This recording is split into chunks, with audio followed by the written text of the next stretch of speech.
সমস্যা কি আপনার? সেই তখন থেকে দেখতেছি এই মেয়েটাকে ডিস্টার্ব করতেছেন, কি সমস্যা? হ্যাঁ বাবা, পুরো 1,00,000 টাকা আমি অনেক কষ্ট করে রেডি করেছি।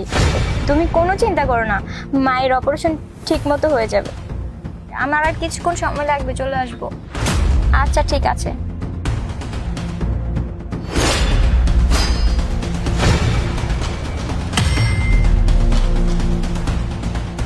এই মামা, গাড়ি ছাড়বেন কখন? গাড়িটা ছাড়েন। এই সমস্যা কি আপনার? সেই তখন থেকে দেখতেছি এই মেয়েটাকে ডিস্টার্ব করতেছেন, কি সমস্যা? আরে আমার কোথায় সমস্যা হবে? আর আপনার সমস্যা কি? হ্যাঁ, আমি তো বুঝলাম না আপনি এমন কেন করতেছেন। আমি কি আপনাকে ডিস্টার্ব করতেছি? আর না জানি শুনে উল্টাপাল্টা কথা বলবেন না। এই আমাকে ডিস্টার্ব করতেছেন না, ঠিক আছে, কিন্তু এই জন্য এই মেয়েটাকে ডিস্টার্ব করবেন? মানে আমি পাশে বসে সহ্য করে যাবো, আপনি একটা মেয়েকে ডিস্টার্ব করতেছেন?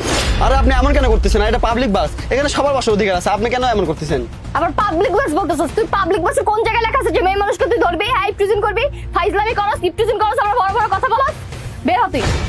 দেখেন আপু, আপনাকে আমি কিন্তু বলতেছি, আপনি কিন্তু এইভাবে যাত্রার সাথে কথা বলতে পারেন না। আরে আপু, আপনি চুপ থাকেন না। আপনি মেয়ে মানুষ কেন কথা বলছেন? এই বেটা, তুই কি কথা বুঝছ না? তোর নাম তো করতেছ নাম, বেটা নাম, নাহলে কিন্তু একদম কান ছানি চাঁদা দেবো। তুই চিনোস আমার মানুষ চিনোস? নামবি না কেন? আদা দেবো নাম। এখনো তাকায় রস বেটা, নাম নাম বেটা। তুই মেয়ে মানুষ হলে উল্টা পাল্টা করতেছিস বাসের ভিতরটা না? বের হ। অসভ্য বেয়াদব ছেলে কোথাকার, রাস্তা গেলে মেয়েদেরকে উঠে। ধন্যবাদ আপু। আরে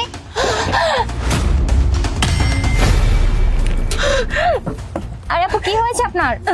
আপু আপু আমাকে হেল্প করো না, আমার শ্বাসকষ্টের সমস্যা, ইনহেলার লাগবে। আচ্ছা ঠিক আছে, আমি এক্ষুনি নিয়ে আসতেছি।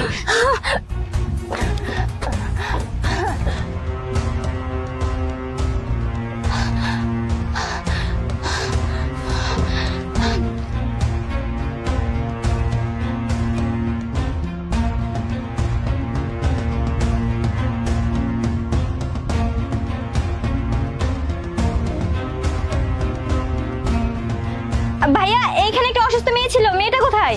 আপনি বের হওয়ার সাথে সাথেই তো বের হয়ে গেল। কি বলছেন? আমার ব্যাগ, আমার ফোন, আমি তো আমার মায়ের চিকিৎসা করার জন্য 1,00,000 টাকা রেডি করে নিয়ে যাচ্ছিলাম। এখন আমার মায়ের চিকিৎসা করবো কি করে? বলেন কি?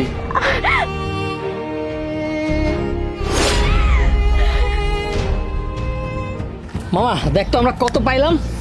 দাঁড়া, এই দেখ মামা, পুরো 1 বান্ডিল টাকা। ওরে দোস্ত, দেখছোস আমাদের সামান্য 1 ঘন্টা পরিশ্রমে এতগুলো টাকা। মামা তাহলে আমরা 33 করে ভাগে পাবো, ঠিক আছে? 33 করে কেন? তোরা কি বেশি কষ্ট